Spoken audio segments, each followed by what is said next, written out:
ចិត្តដែលអត់អូននិយាយមិនមែនគ្រាន់តែរវើរវីទេមែនទេអូនទៅតែជ្រើសរើសបែកគ្នាជាមួយគេឆែកបេះដូងលែងមានរូបគេចាំប្រាប់បងដូចជាសូបន្ទទេបងបានលឺពាក្យនេះ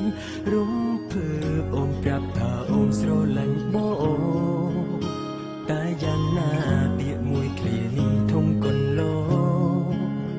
ចង់ឲ្យលបងពីនិតខ្លួនឯងឲ្យច្បាស់ណា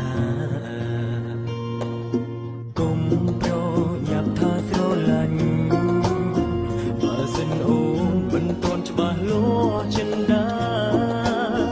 រួមតែភាពស្និទ្ធស្នាលអាចជាភាពឯកាធ្វើឲ្យអូនគិតថាត្រូវការបងចូលប្រាប់ថា